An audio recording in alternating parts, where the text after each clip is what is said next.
This video is a review of Activity 10-2 Structural Plans for Commercial Construction. I want to take a look first. I want to show you on Blackboard, if you click on the Resources tab, you can find the complete drawing sets in PDF form underneath the Resources tab. So I know in learning materials for the Unit 10 questions, I only have the drawings that are indicated in the homework assignments attached to the homework, but sometimes it's easier to look at the complete drawing set. So I'm going to open the complete drawing set and I'm going to start from here to be able to answer those questions. So the first question is asking about the size of the slab in the hard lines area and the reinforcement requirements. So first off, as we discussed in class, I need to look at the floor plans because I have to figure out where the hard lines area is. So in looking at the floor plans, I see the hard lines areas located right here. It's between grid lines, it looks like grid M.2 and grid line B. So I have to remember those 2 points. And this is why these grid lines are important. Now if I go to the structural plan, I know that that hard lines area is located right here in this box. So that's M2 and that's grid line B. So if I zoom in on this area, I can see that it's a 6-inch concrete slab with 6x6 W2.9 by W2.9 mesh. So I want to make sure I write out all that information. So what does all this mean? Well, the 6x6 W2.9 by W2.9 mesh means that you have a welded wire mesh.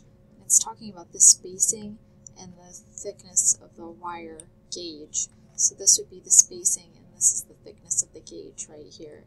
And that wire mesh looks like, so it looks like this. You can see the grid pattern right here and then the steel running through. And this is going to run right through that concrete to provide reinforcement. Again, make sure that you're taking screen captures and writing the information out in your homework submissions. Question number 2 asks, what is the top of slab elevation for the slab in the hard lines area? So you can see we're still in the same spot. We're on sheet S1.1 and we see T/slab EL period. So this is going to mean top of slab elevation. So it's 99 feet 11.5 inches unless noted otherwise, it says. So we want to write that information out on our homework. Question 3 asks, what is the typical top of footing elevation unless noted otherwise? So if you notice, you can see these lines pointing to the footings and they say top of footing T/footing and they give you an elevation. This one's 99 feet 4 inches. But we want the typical elevation. So what I recommend for when it says typical is to take a look at the notes, or if you see something on the drawing that says TYP after it when it's referring to the footing. In this case, it is down here in the general notes, so if we zoom in on this information, you can see that it says that the top of footing elevation is 98 feet 0 inches unless noted otherwise. So that's going to be the answer to our question. Question 4a says, give the size of the following column footings and the required reinforcing. So we want to look for F1. So F1 just simply means footing 1, and you can see on the drawings there's a box and it says F2 or F1 and it's next to each of the footings. Again, if we go down to these notes here, there should be notes that provide us with the dimensions for those footings. Okay, so the notes for the footings are actually going to be on the second sheet. So this is going to be sheet S1.2, and you can see that there's a footing schedule. So F1, it tells you that the size of that footing is 3 by 3 by 2, and the reinforcement has 4 number 4 bars each way. Okay, so when it says each way, it means that the rebar is running vertical and horizontal.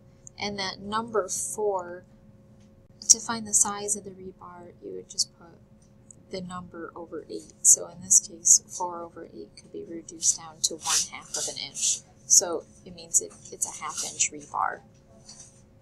And you can use that footing schedule to answer 4b and 4c. So you can see the answers here. I'll just leave them up on the screen for a minute so you can record those.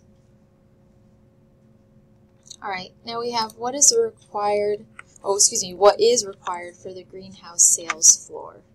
Okay, so to solve this question, we need to go back and look at the floor plan to figure out where the greenhouse sales area is. So the greenhouse sales area is located between columns, looks like column 10 and column line 22, and then N and G.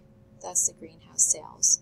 So now let's go down to the structural plan, and we're going to stay on S101 or 1.1 because we know that's a floor plan for the structural drawings.